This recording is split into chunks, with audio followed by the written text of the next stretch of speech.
ఓం శాంతి 22/8/2024 మధురమైన పిల్లలు, మీరు కల్పమంతటిలోనూ ఆల్రౌండ్ పాత్రను అభినయించారు. ఇప్పుడు పాత్ర పూర్తయింది.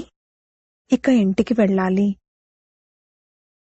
ప్రశ్న: పిల్లలైన మీరు మీ భాగ్యం యొక్క మహిమను ఏ పదాలతో చేస్తారు? జవాబు: బ్రాహ్మణులమైన మేము పిలక వంటివారము. మమ్మల్ని నిరాకారుడైన భగవంతుడు కూర్చుని చదివిస్తున్నారు.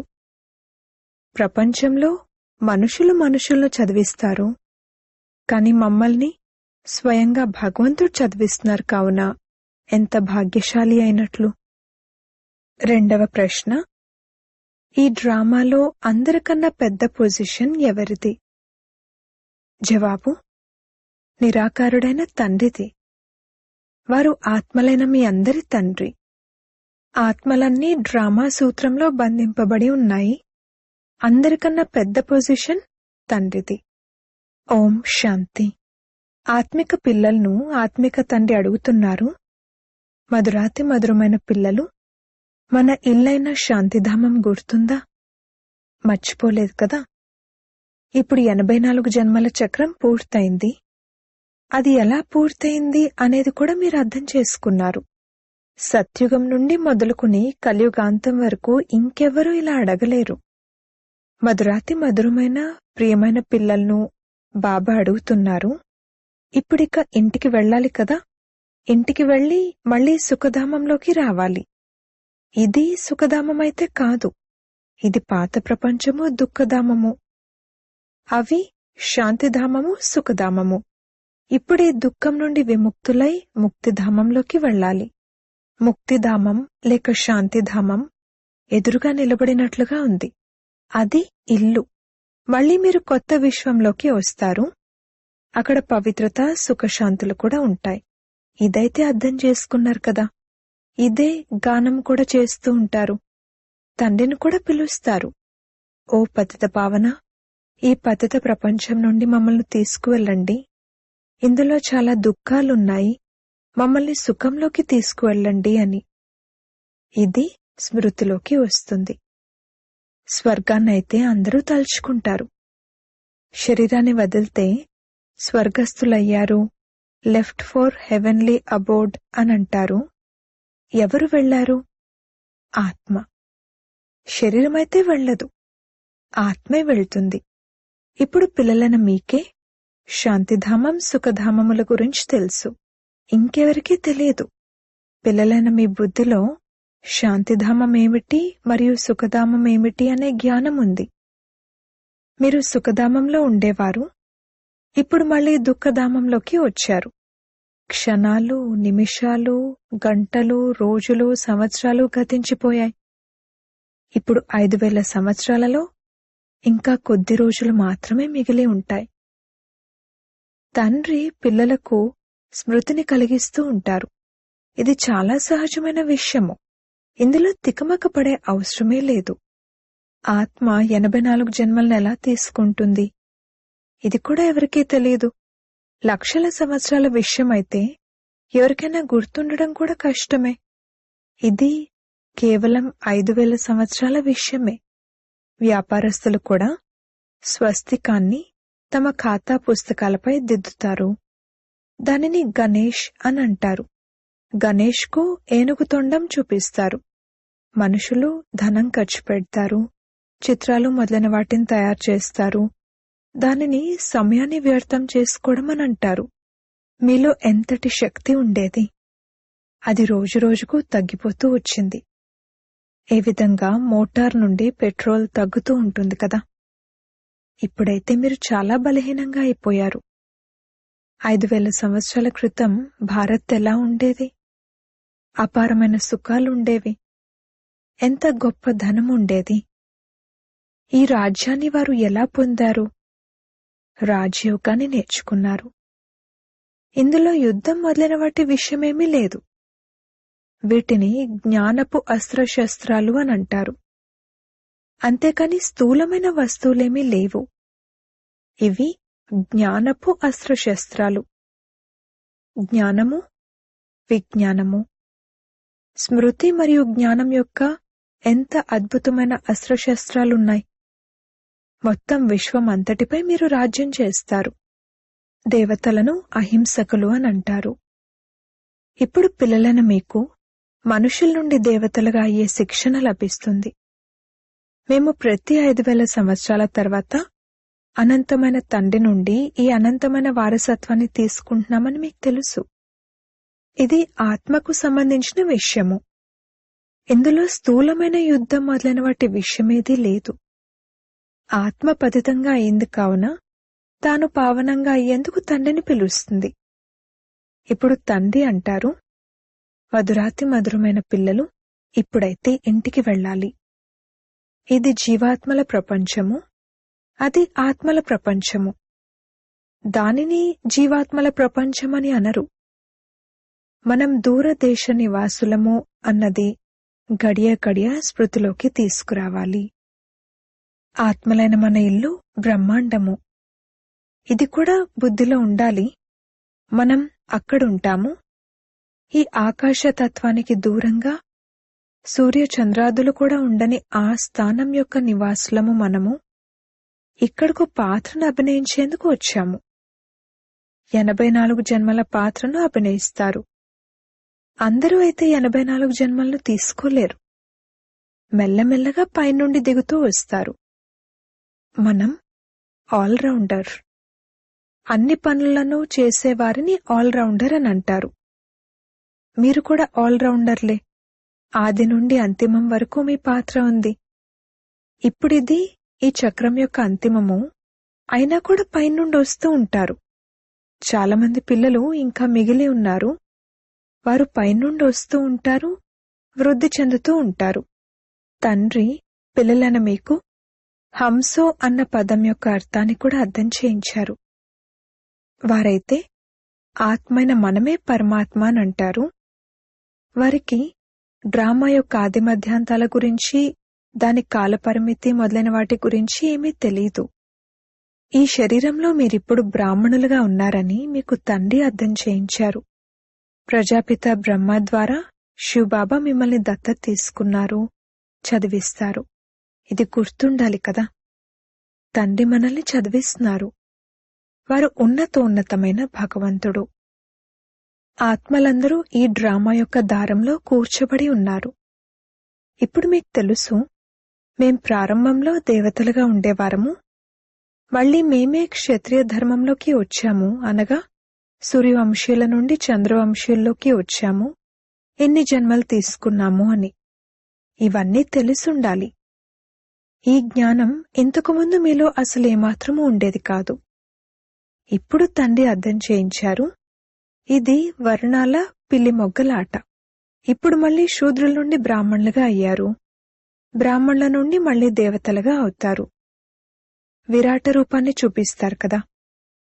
మనం ఏ విధంగా పైనుండి కిందకు దిగాము, మళ్లీ బ్రాహ్మణ కులంలోకి వచ్చాము, మళ్లీ దైవీ రాజ్యవంశంలోకి వచ్చాము అన్న జ్ఞానమంతా మీ బుద్ధిలో ఉంది. ఇప్పుడు బ్రాహ్మణులైన మీరు పిలక వంటివారు.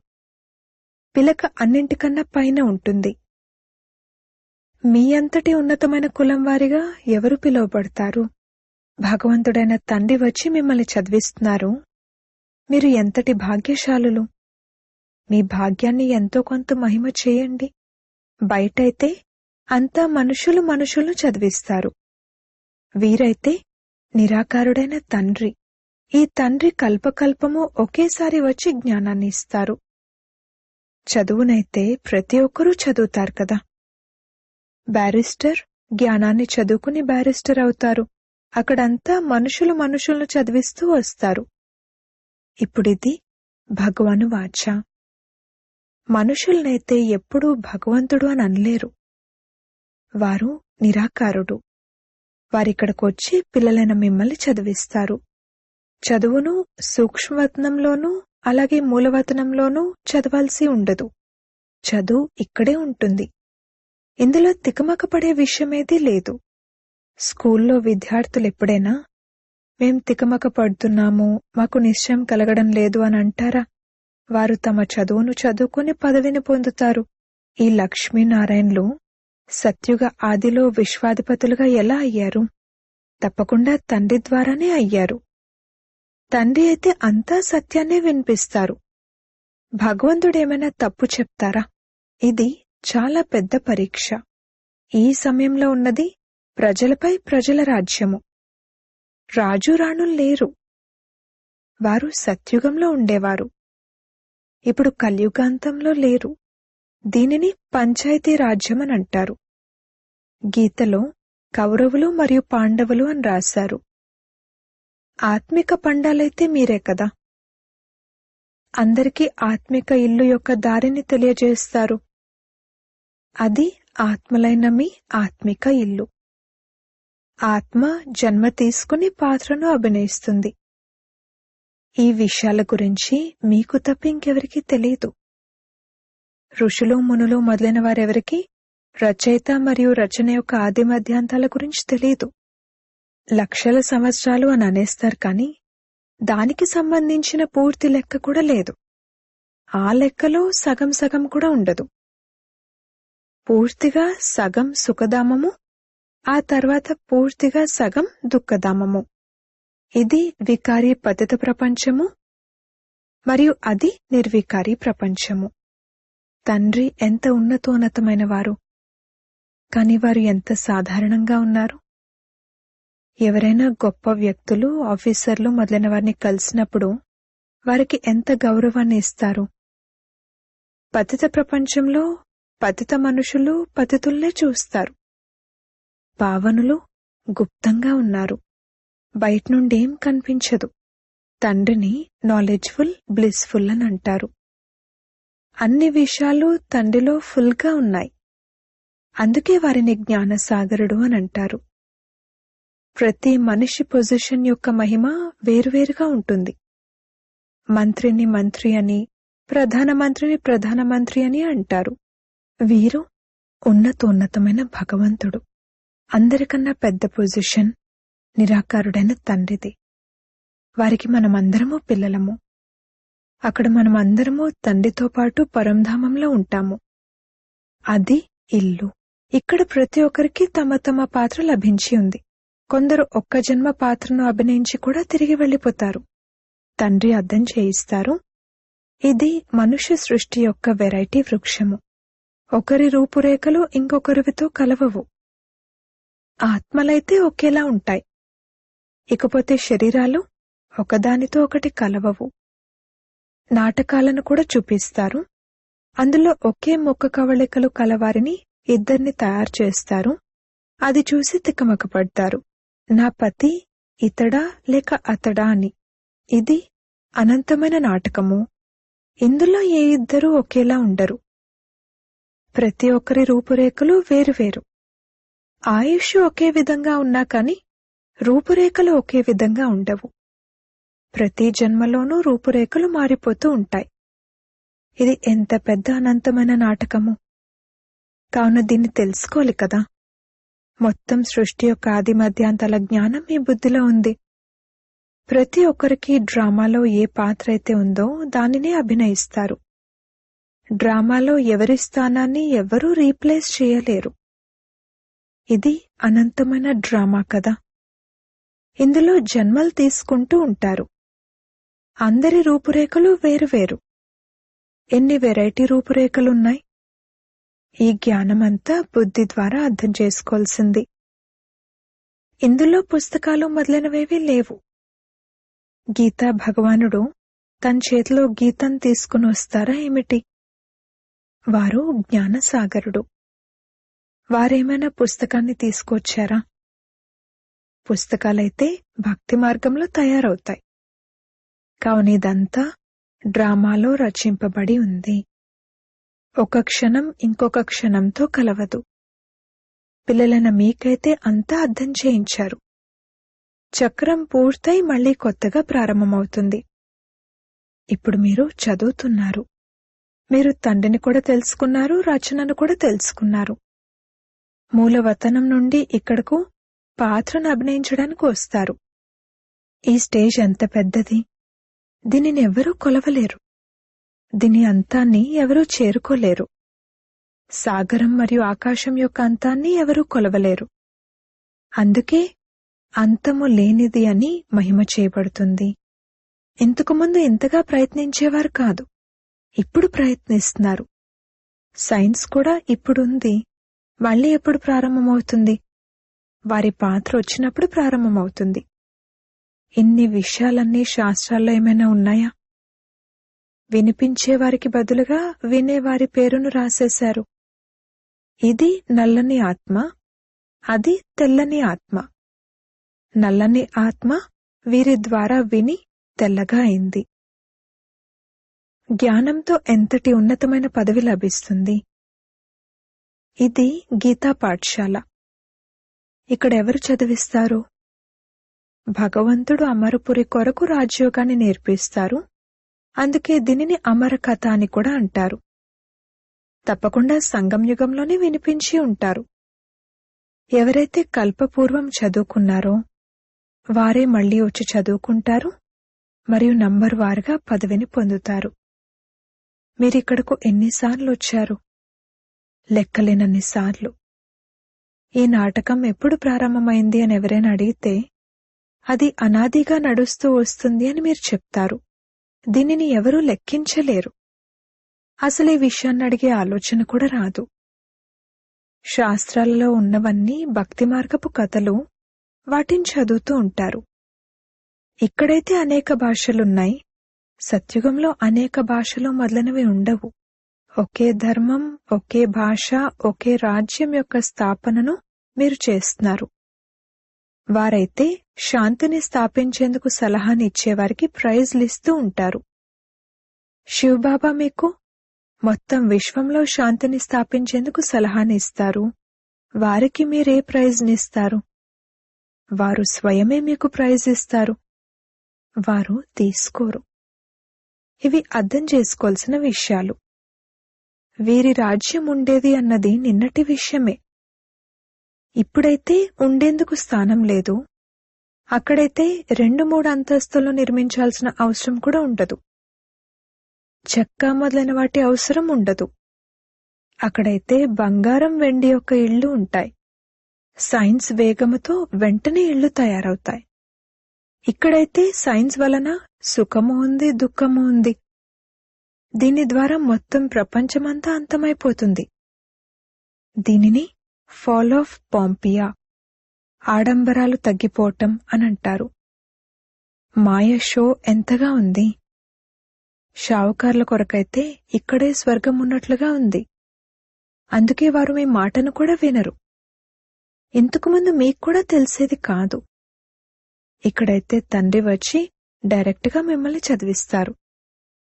బయటైతే ఎంతైనా పిల్లలు చదివిస్తారు. మిత్ర సంబంధికులు మొదలైన వారు కూడా గుర్తుకొస్తూ ఉంటారు. ఇక్కడైతే తండ్రి కూర్చుని అర్థం చేయిస్తారు. రోజు రోజుకు మీరు స్మృతి యాత్రలో పక్కా అవుతూ ఉంటారు. ఆ తర్వాత మీకింకేవీ గుర్తుకురావు. కేవలం ఇల్లు మరియు రాజధాని గుర్తుకొస్తాయి. అప్పుడిక ఈ ఉద్యోగాలు మొదలైనవేవీ గుర్తుకురావు. కూర్చునే అకస్మాత్తుగా హార్ట్ ఫెయిల్ అయినట్లుగా మరణిస్తారు. దుఃఖం యొక్క విషయమే ఉండదు. హాస్పిటల్లో మొదలైనవేవీ ఉండవు. తండ్రిని తెలుసుకున్నాక ఇక స్వర్గాధిపతులుగా అవుతారు. మీకైతే హక్కు ఉంది, అందరికీ హక్కు లేదు. ఎందుకంటే స్వర్గంలోకి అందరూ అయితే రారు కదా. అచ్చా, మధురాతి మధురమైన సిక్కిలదే పిల్లలకు మాతాపిత బాప్దాదాల ప్రియ స్మృతులు మరియు గుడ్ మార్నింగ్. ఆత్మిక పిల్లలకు ఆత్మిక తండ్రి నమస్తే. ధారణ కొరకు ముఖ్య సారము. మొదటి పాయింట్, ఆత్మిక పండాలుగా అయి అందరికీ ఆత్మిక ఇంటికి దారిని చూపించాలి. జ్ఞానం మరియు యోగం యొక్క అస్త్రశస్త్రాలతో మొత్తం విశ్వంపై రాజ్యం చేయాలి. డబల్ అహింసకులుగా అవ్వాలి. రెండవ పాయింట్, 84 జన్మల ఆల్రౌండ్ పాత్రను అభినయించేవారు ఇప్పుడు ఆల్రౌండర్గా అవ్వాలి. అన్ని పనులు చేయాలి. అనంతమైన వెరైటీ డ్రామాలో ప్రతి పాత్రధారి పాత్రను చూస్తూ హర్షితంగా ఉండాలి. వరదానము: అవినాశి ఉల్లాస ఉత్సాహాల ద్వారా తుఫానును తోఫాగా కానుకగా తయారుచేసే శ్రేష్ఠ బ్రాహ్మణాత్మ భవ. ఉల్లాస ఉత్సాహాలే బ్రాహ్మణుల ఎగిరే కళకు రెక్కలు. ఈ రెక్కల ద్వారా సదా ఎగురుతూ ఉండండి. ఈ ఉల్లాస ఉత్సాహాలు బ్రాహ్మణులైన మీ కొరకు అతిపెద్ద శక్తి. మీది నీరసమైన జీవితం కాదు. ఉల్లాస ఉత్సాహాల రసం సదా ఉంటుంది. ఉల్లాస ఉత్సాహాలు కష్టాన్ని కూడా సహజం చేసేస్తాయి. వారెప్పుడూ నిరాశపడరు. ఉత్సాహము తుఫానును కూడా తోఫాగా కానుకగా చేసేస్తుంది. ఉత్సాహము ఎటువంటి పరీక్షనైనా లేక సమస్యనైనా మనోరంజనంగా అనుభవం చేయిస్తుంది. ఇటువంటి అవినాశి ఉల్లాస ఉత్సాహాల్లో ఉండేవారే శ్రేష్టమైన బ్రాహ్మణులు. స్లోగన్: శాంతి అనే ధూపాన్ని వెలిగించి ఉంచినట్లయితే అశాంతి అనే దుర్వాసన సమాప్తమైపోతుంది. ఓం శాంతి.